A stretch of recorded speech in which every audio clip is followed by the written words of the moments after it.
Lepo pozdravljeni v Mohorjevi družbi, kjer danes gostimo malečniško kuharico, ob njej pa dva izvrstna gosta, in sicer dr. Sebastjana Valentana iz župnije Malečnik, glavnega pobudnika tega izjemnega projekta, in zaslužnega profesorja, dr. Janeza Bogataja, etnologa in enega vodilnih strokovnjakov na področju gastronomije. Lep pozdrav obema. Ja, dober dan. Žal moramo opravičiti gospo Valerijo Bračko, predsednico Društva malečniških gospodinj, ki je danes žal zadržana. Če nismo ravno štajerskih koncev, za Malečnik morda sploh nismo vedeli. In do nedavnega, ko je tamkajšnjo sceno razburkal novi župnik, dr. Valentan, in tako državo seznanil s kulturno, sakralno dediščino, bogastvom tega kraja. V Malečniku imajo katakombe, Glazerjev festival, pošto z osebnimi pozdravi papeža, od nedavnega tudi zelo poseben status Cerkve Marije na Gorci. Skratka, vsem tem smo lahko brali v nacionalnih medijih. Dejansko ste umestili Malečnik na kulturni, verski in turistični zemljevid Slovenije. Malečniška kuharica pa je luč sveta ugledala letos pomladi. Zgodba te knjige, ki je zelo klasična kuharica, hkrati pa vse prej kot navadna, je zelo zanimiva. In mislim, dr. Sebastjan Valentan, da boste vi najbolje povedali. Vse se je začelo leta 1869 in sicer s tole fotografijo na začetku. Hvala lepa za vaše vprašanje. Pozdrav dr. Bogataju, pozdrav vsem obiskovalcem in seveda urednici. Res je zanimiva zgodba, ki ima veliko spominov.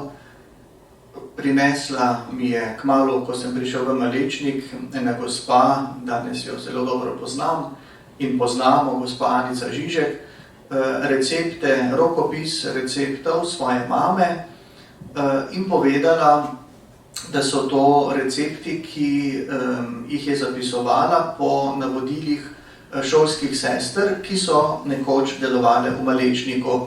Namreč tukaj smo zdaj kar srečali nekaj novih stvari in zahteva to malo širši uvod, če mi dovolite. Namreč Marko Glaser je ena najpomembnejših osebnosti Malečnika in zelo pomembna osebnost tudi Maribora, Štajerske, slovenske in avstrijske. Namreč Marko Glaser je bil skoraj 50 let v 19. stoletju župnik v Malečniku, bil je pesnik, pisatelj, prevajalec, pravijo najboljši prijatelj škofa Slomška, in škof Slomšek ga je tudi pooblastil, da je organizacijsko, upravno in pravno prenesel po njegovih navodilih sedež škofije iz Šentandraža v Maribor. Zaradi tega ga je potem tudi cesar nagradil s posebnim odlikovanjem cesarskega dvora. In Marko Glaser je v svojem vizionarskem pogledu želel tudi to, da bi se ženska mladina izobraževala, in ker je, preden je prišel v Malečnik, deloval kot dvorni kaplan pri graškem škofu, je tam spoznal tudi šolske sestre v Gracu in jih je naprosil, če bi prevzele vzgojo in izobraževanje v Malečniku. Prej je dal postaviti mogočno poslopje, samostan, v katerega so se sestre vselile in seveda začele s poučevanjem, hkrati pa tudi s prirejanjem kuharskih tečajev. In že omenjena gospanica Žižek mi je torej prinesla rokopise svoje mame, ki je bila pa tečajnica pri šolskih sestrah.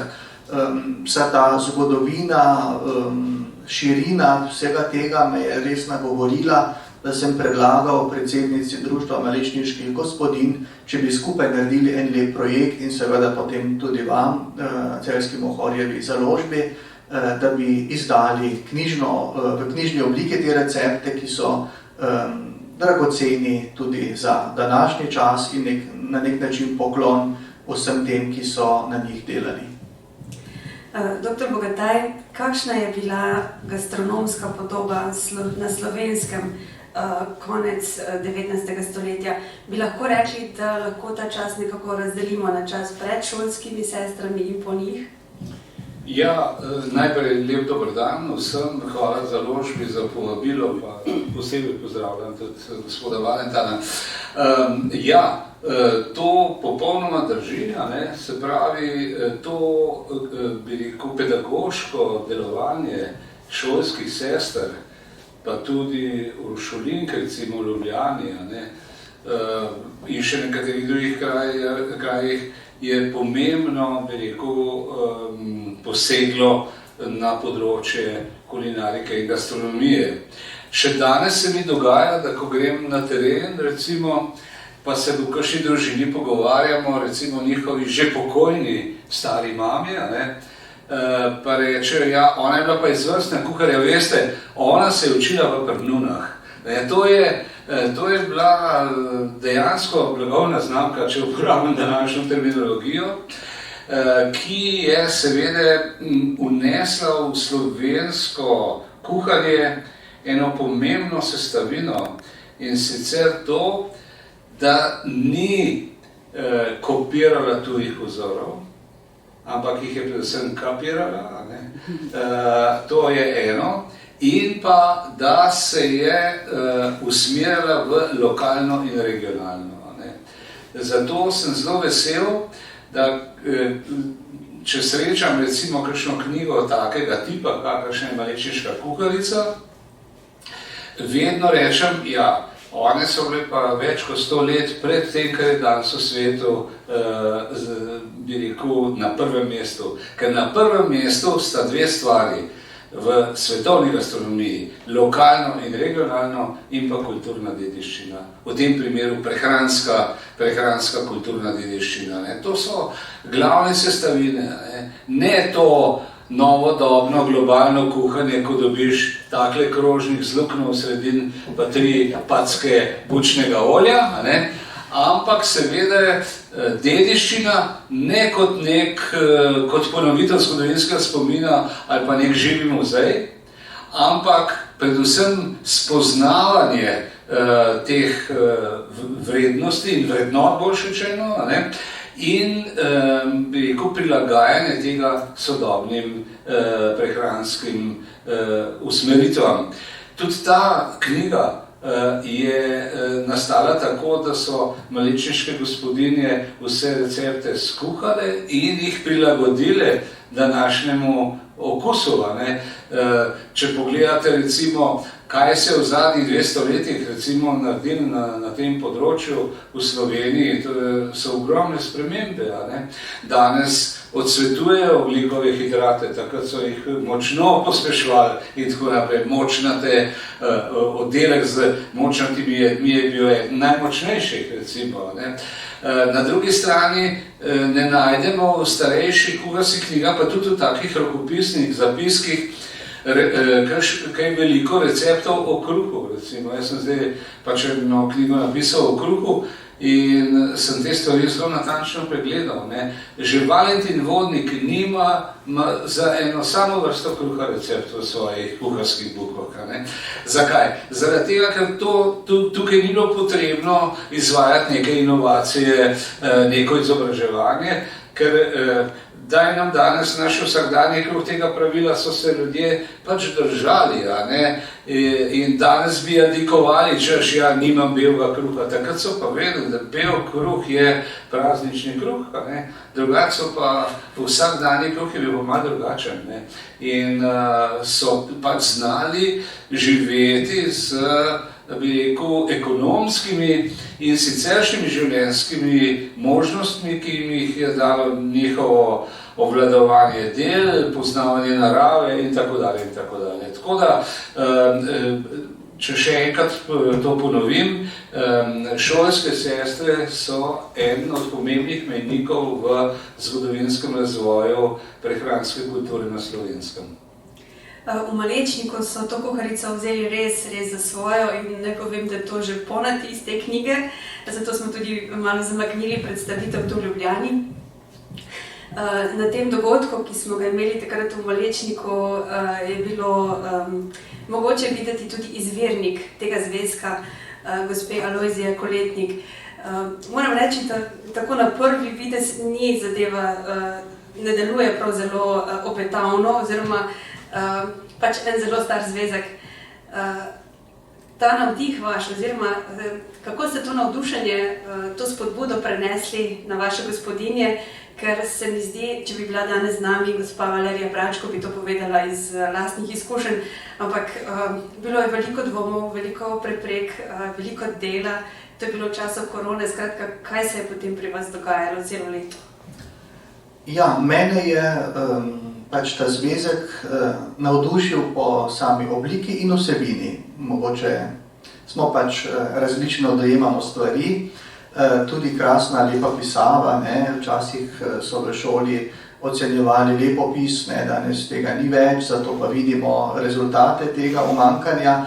In seveda zvezek ima tudi trde platnice, torej je bil nek spoštovan del te domačije, hiše oziroma te gospe, ki ga je ustrezno hranila in potem ga je od nje prevzela tudi njena hčerka, ki ga je ponesla tudi na svoj dom in je bil pravzaprav z njo dediščina njene mame je bila to in je bila zelo cenjena. Seveda sami recepti, na to se dr. Bogataj, s tem se on ukvarja in on ve, kakšna je vsebina tega, to samo po sebi meni ni veliko pomenilo. Pač pa to, kar sem na začetku omenil, povezanost z zgodovino, povezanost s šolskimi sestrami, ki so prišle v Malečnik in tukaj pustile eno pomembno sled pri nas, čeprav so jih kasneje odslovili najprej v času druge svetovne vojne Nemci, potem seveda tudi naši novi oblastniki niso bile več zaželjene pri nas, ampak to so že druge zgodbe.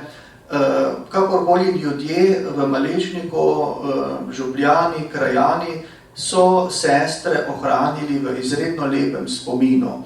In jaz sem o teh sestrah slišal, še zdaleč pa nisem takrat pomislil, da so one prirejale tudi kuharske tečaje. Danes, ko vse to vem, kako so stvari tekle, bom vedno pozoren, ko bomo sestre omenjali. To so bili pa gotovo znameniti kuharski tečaji zraven. In seveda Marko Glaser kot tako prominentna osebnost našega kraja, ki jo sedaj počasi malo vlečemo iz naftalina, namreč ostal je prav zaradi Antona Martina Slomška, mogoče malo v senci, sicer pa neupravičeno in hvala Bogu imamo pa zdaj ogromno dela z njegovim raziskovanjem, z njegovimi spisi, pridigami, veliko je vsega, kar prihaja sedaj na dan in je dragoceno in je bogato. Vse to se mi je nekako začelo vrteti po glavi, ko sem dobil ta rokopis in prvi naslov, seveda so bile članice društva malečniških gospodinj, ki imajo v našem župnišču svoje prostore. Upal sem, da bo ta projekt stekel dosti bolj hitro, kljub vsemu pa, ker je kar veliko receptov v tej odlični knjigi, lahko rečem, da je vendarle prišel do lepega zaključka. Seveda pa pri vsaki pomembni stvari, ki jo v življenju počnemo, ne gre kar tako enostavno. Nepotreben napor in če je dovolj napora vloženega, znamo to tudi bolj ceniti. Zdaj, kakšne so bile mogoče okoliščine, ki niso omogočale tako hitrega pristopa k temu, da bi lahko knjiga prej zagledala luč sveta, o tem bi lahko več povedala gospa Bračko. Jaz sem vesel samo tega, da so članice pristopile k temu projektu, da so ga vsaj večino, lahko rečem, tudi res vzele za svojega, da so se poglobile v te recepte, nekatere odkrile določene stvari na novo in to je pravzaprav res bogatstvo tega projekta in te kuharice, da znova kuhamo danes to, kar so kuhali včasih in se nam zdi fino, se nam zdi moderno, se nam zdi in, ampak v bistvu ni nič posebnega. Ko ko sem rekla, da ni bil navdihujoč ta zvezek, sem imela v mislih, ko so ga ženske zagledale, kaj lahko tak zvezek v poplavi kuharskih knjig danes ponudi sodobnemu človeku. Pa bi vas, gospod Bogataj, vprašala, to je ta meja, ne? Če gremo v neko historično kuharico, ki jo hočemo pač oživeti neko dediščino in hkrati narediti nekaj sodobnega. Tu hodimo kar po tanki meji, da ne gremo preveč v eno ali drugo smer, da je zadeva neuporabna ali da pač ni več avtentična. Veste, danes smo popolnoma že pozabili, kaj so naši predniki govorili, recimo, ko so posadili drevo, ne? Da drevo posadiš za vnuke in pravnuke. Ne? Danes mora biti vse, zjutraj dobiš idejo, zvečer mora že knjiga izita. Ne? Zdaj, seveda, ta zvezek nas opominja na to, da je seveda na terenu še zelo veliko takih in podobnih zvezkov. Ne? Sam jih imam skoraj eno polico, ne? Iz naše družine, ne? Pa tudi od malo bolj oddaljenih sorodnikov in popolnoma neznanih ljudi. Kako ima recimo tak zvezek lahko pomembno veljavo, sem spoznal pred časom, ko mi je ena gospa pisala iz Zagreba, ne vem, kje je dobila moj naslov, in je rekla, da ima 2 zvezka rokopisnih receptov v nemškem jeziku sicer, ne? Ampak od njene stare mame nekaj tacga. Če bi me to zanimalo, jasno, moj odgovor je bil takoj pozitiven, ne? In ko sem listal drugi zvezek, kar naenkrat zagledam recept, pisal gor Vohajner torte, kar pomeni bohinjska torta. Neverjetno. In jaz sem bil tako navdušen nad tem, ne? To je torta čokolada orehi, ne? In zadevo prevedem, nekaj sam, nekaj s pomočjo moje svakinje, ki je lingvistka, ne? Germanistka. In prvič, ko sem šel v Bohinj, sem obiskal hotel Bohinj, to je tam pri Janezovi cerkvi, in sem rekel, poslušajte, jaz sem pa našel recept za bohinjsko torto, to bi lahko bila ena od atrakcij ponudbe v Bohinju. Takoj so bili za to, ne? Jaz sem jim recept posedal in zdaj se ta torta tam dobiva, ne? Tako da tukaj vidimo, ne, kako se lahko določena stvar ponudi, ne, ki je bila del nekega izobraževalnega sistema, v tem primeru šolskih sester, tudi v sodobnem času. Je pa tukaj treba povedati, da je to zelo težko delo, tako kot je že nakazal gospod Valentan, ne, to ne more biti kar čez noč, ne, ampak je en proces. Dejstvo pa je, da tudi na področju izobraževanja bodočih kuharjev in kuharic, ne, se premalo dela v tej smeri. Ne. Tukaj bi vam lahko do večera danes povedal zgodbe iz prve roke, tako rekoč, kaj vse danes ljudje ne znajo na tem področju. Ne. To je tragedija. Tudi vi ste na začetku rekla, da malo kdo ve za Malečnika. Ne. Mislim, a veste, jaz sem dal še šolo osnovno skozi po drugi svetovni vojni, takrat še ni bilo ekranov, ne? Takrat še ni bilo slikovitih učnih pripomočkov, ampak smo mogli vse napisati. Jaz, če bi bil predsednik države, bi takoj uvedel lepopis nazaj, ne, kot predmet, ker to nas je discipliniralo, ne? Dobili smo občutek za prostor in tako naprej. Se pravi to in pa najtežja naloga pa je, če rečeš, tukaj imaš eno tradicionalno jed, je pa iz tega nekaj narediti, eno interpretacijo za sodobnost. Ne. In tudi pri mojih knjigah nekaterih vidim, da so ocenjevalci napisali, da so to pač stari recepti. Pa ni res, recepti so posodobljeni, ampak govorimo o dediščini, ne? In vedno vsaka generacija naslednja odbira dediščino. Ne?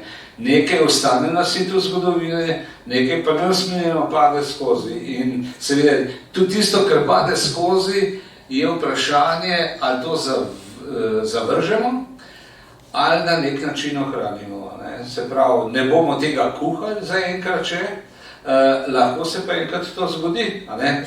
Ampak je treba te stvari na nek način uskladiščati. In sodoben čas ti omogoča različne načine tega skladiščenja. Ne?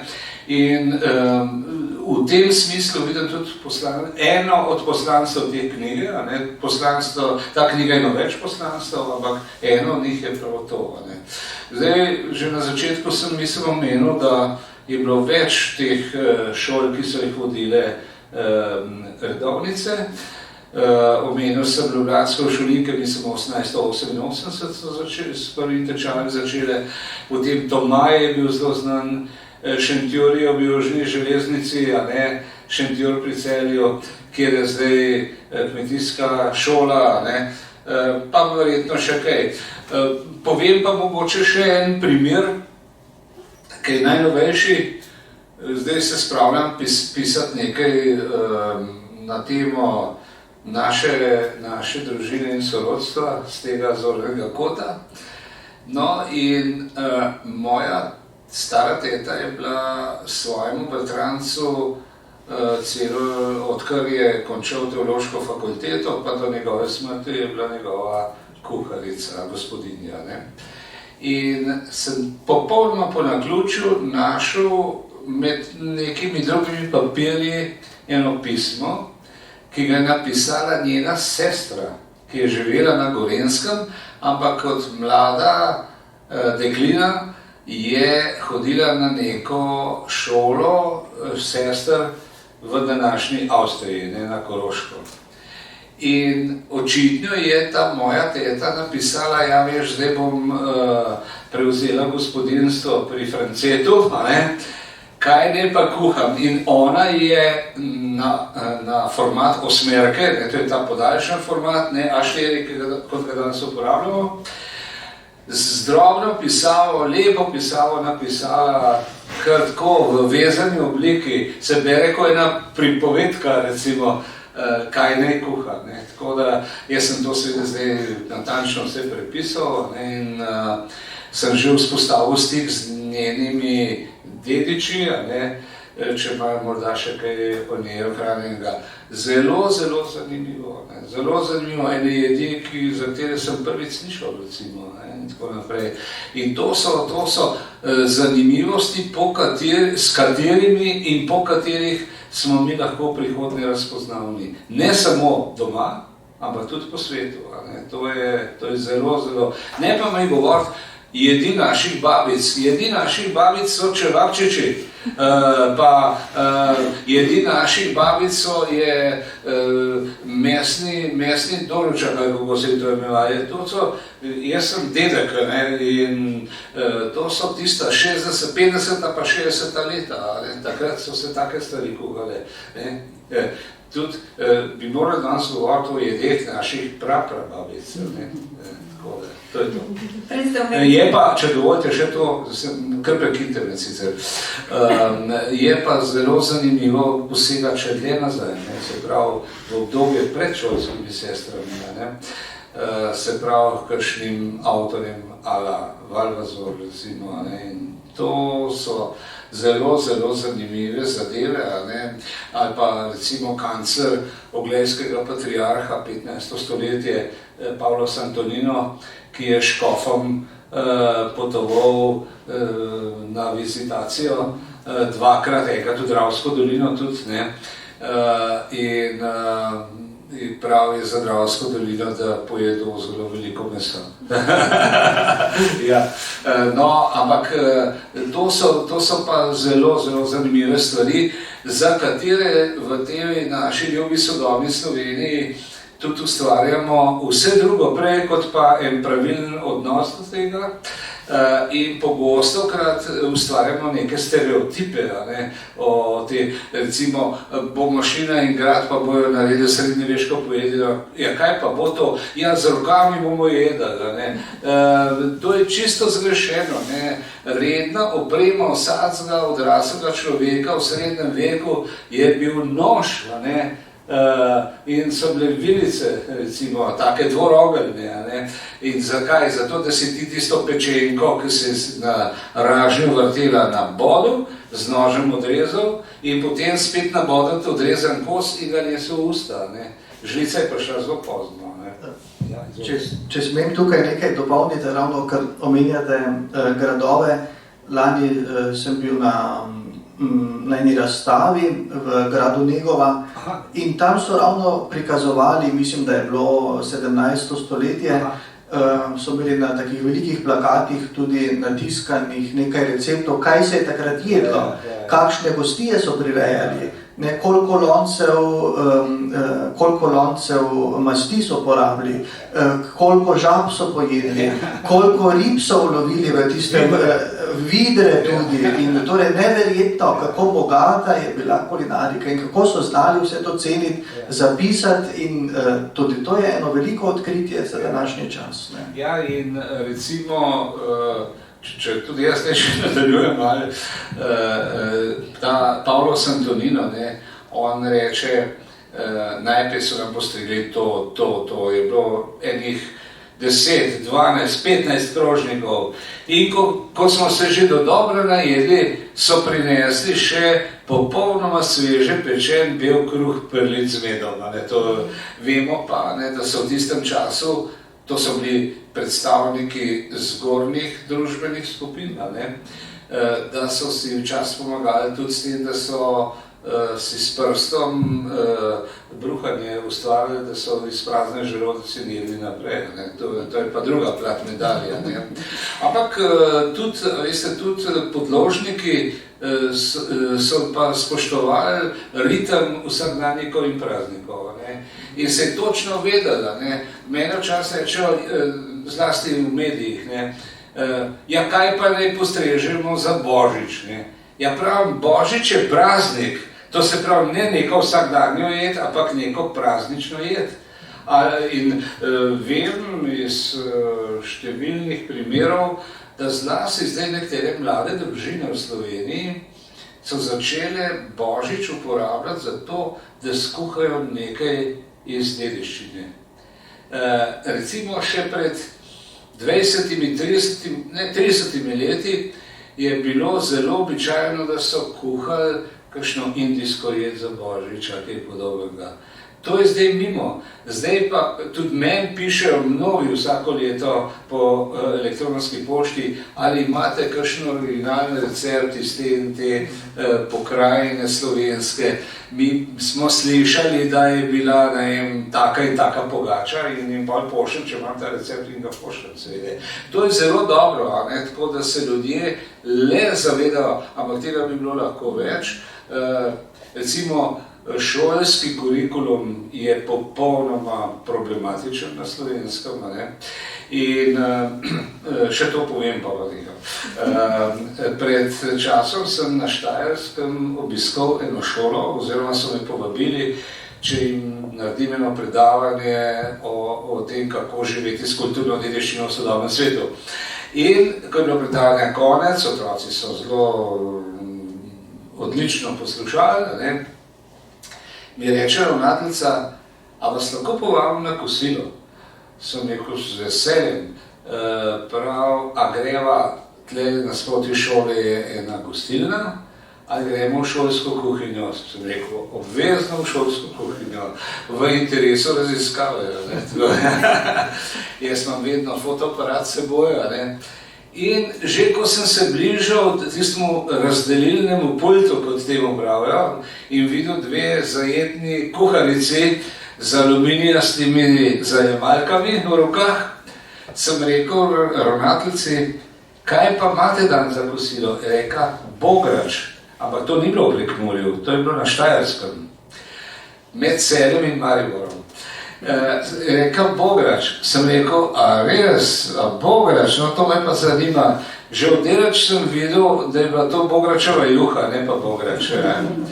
No, in dobim tisto zajetno zajemalko, te čudne zadeve in jasno, potem sem rekel, da imam čas težave z želodcem, da ne bom mogel vsega pojesti, ne. Sem se zlagal. No, in rečem ravnateljci, ja, pa ste vi otrokom po razglasnem sistemu, ki ga imate na šoli, povedali 3 stavke o bograču.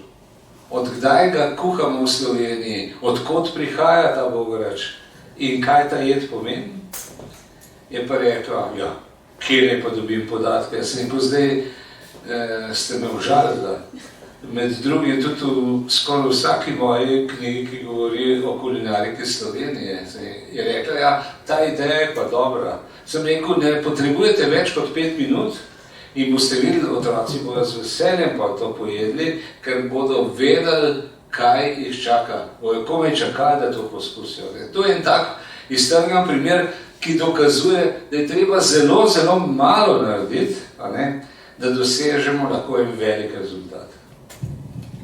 Če se vrnemo malo nazaj k malečniški kuharici, prej ste omenili ta človek včasih naleti na tak zaklad, kot je ta bohinjska torta.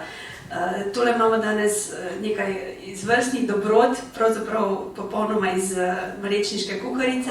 Če so nam janeževi upognjenci pa jabolčno pita še kar znane dobrote, imamo pa tudi malo prilagojeno ajdovo torto.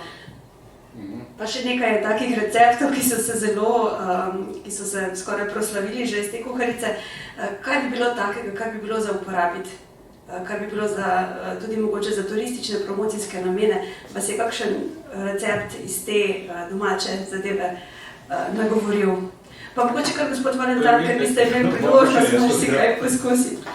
Ja, jaz bi se malo navezal na to, kar je rekel dr. Bogataj o torti. Tudi v malečniški kuharici je prav ta ajdova torta res nekaj posebnega. Pravzaprav je ajdova torta, marsikdo bi rekel, ajdove torta, to pa ne bomo jedli, to bomo pustili, ampak res je odlična.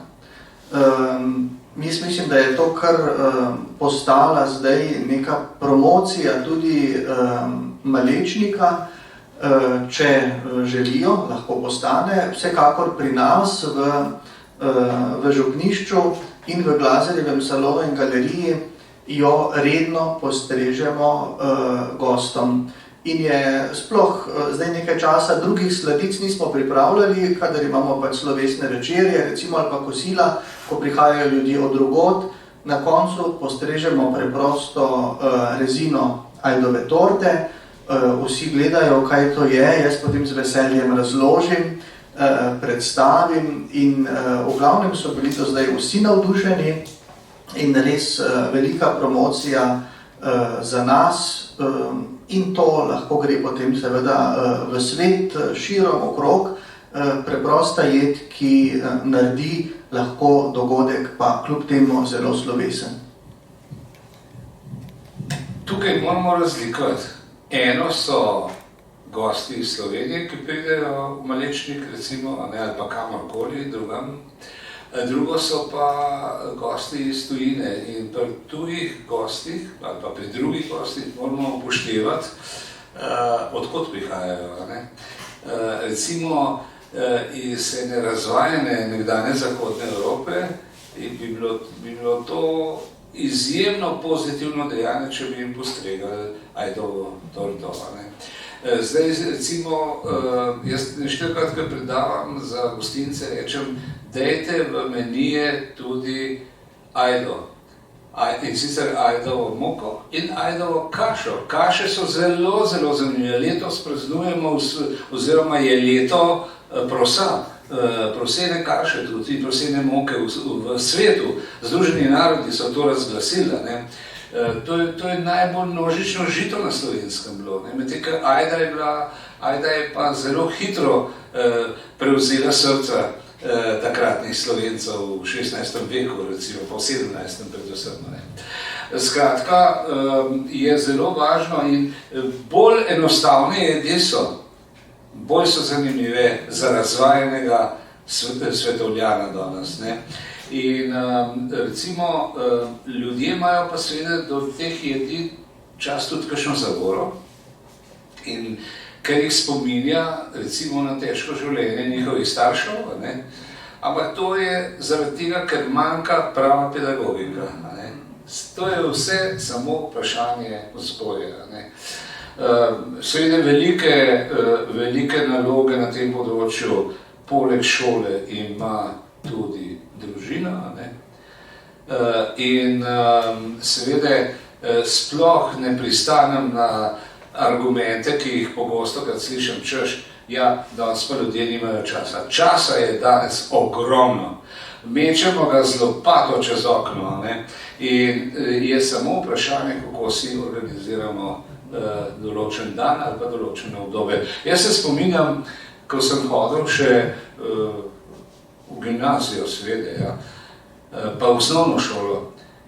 Pred Božičem in teden je mama začela pripravljati, ne. En dan je spekla vaniljeve kifence, recimo, drug dan huzarske krofke s kapeljico marelične marmelade, tretji dan neke ploščice z citronskim prelivom in tako naprej.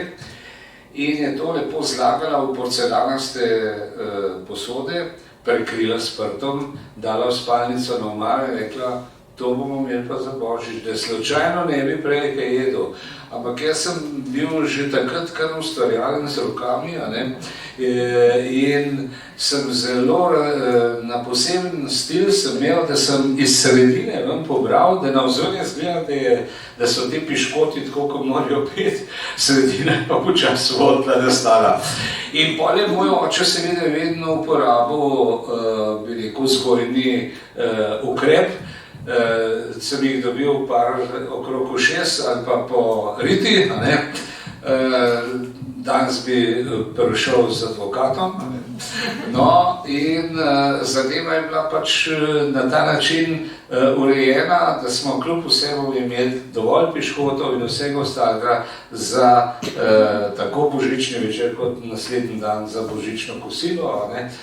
In se je zadeva lepo stopnjevala, ne. Tudi mama ni nikoli jamrala, nimam časa, ne. Danes pa časa ogromno, ne. Ljudje delajo od doma, ne vem, kaj delajo, res, tako.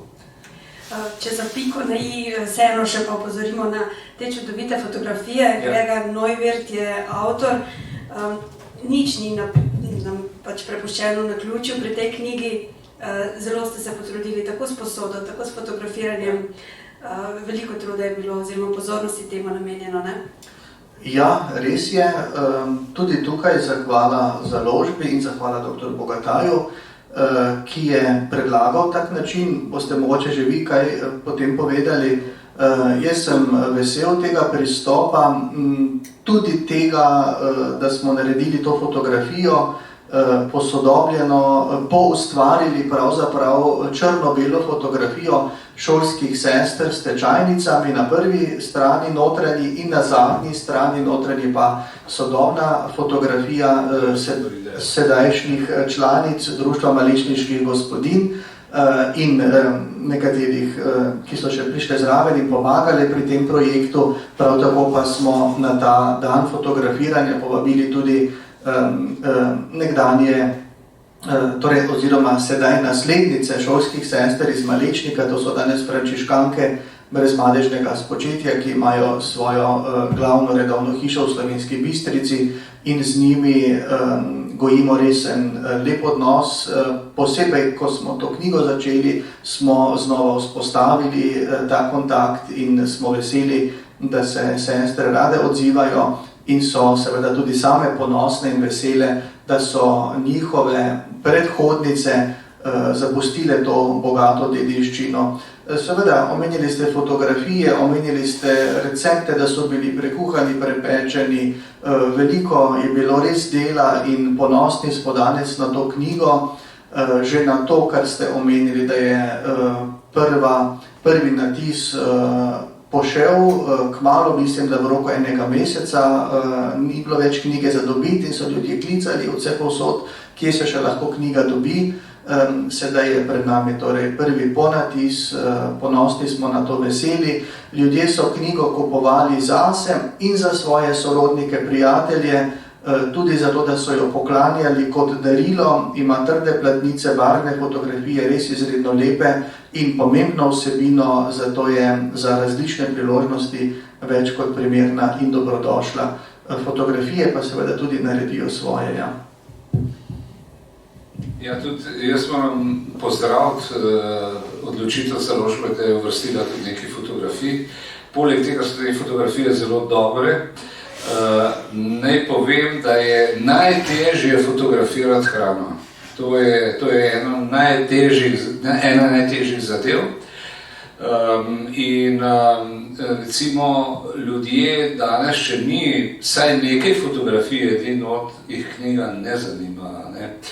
Je pa en od največjih svetovnih poznavalcev kulinaričnih knjig.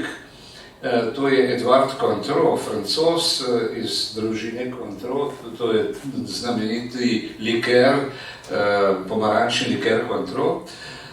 On vsako leto pripravi tekmovanje za najboljše kulinarične knjige in je pred leti naredil eno raziskavo, kako zdaj ta sodobna računalniška tehnologija in pa elektronske knjige vplivajo ali ne vplivajo na izdajanje gastronomskih oziroma kulinaričnih knjig. Ugotovo je, da elektronske knjige sploh niso konkurentne, da še vedno narašča število izdaje kulinaričnih knjig. In sicer zakaj? Ker je zelo majhen odstotek ljudi, ki bi po teh knjigah kuhali, ampak ker so ponavadi dobre fotografije, lepo oblikovane, lepo vezane in tako naprej, jih kar naprej listajo in rečejo, to bi pa jaz tudi jedel, to mora biti pa dobro. Se pravi, ta zelo psihološki vidik, zdaj seveda vmes se pa najdejo tudi nekateri, ki jih pa tudi to listanje, bi rekel, posredno izobražuje v tej smeri, tako da včeraj sem z eno strokovnjakinjo za medije iz Združenih držav Amerike bil na enem kosilu in je rekla, da v Združenih državah močno spet narašča izdajanje kulinaričnih knjig. Tako da je fotografija zelo, zelo pomembna. Tudi to aranžiranje jedi za fotografiranje, to strežno posodje, ki ste ga uporabili, se mi zdi briljantno, da ste vključeni v te keramike iz Maribora, če se ne motim. Iz Balečnika, ja.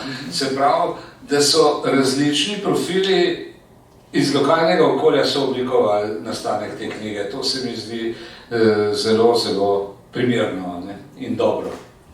Skratka, to je res knjiga, ki jo je vredno vedno ali za prelistati, prekuhati, ali samo za kot zbirateljsko knjigo, kuharsko, in jo res toplo priporočamo. Hvala lepa za tale pogovor. Mislim, da smo se imeli zelo lepo in ogromno smo izvedeli. Ob kakšni priložnosti spet. Vam hvala za obisk.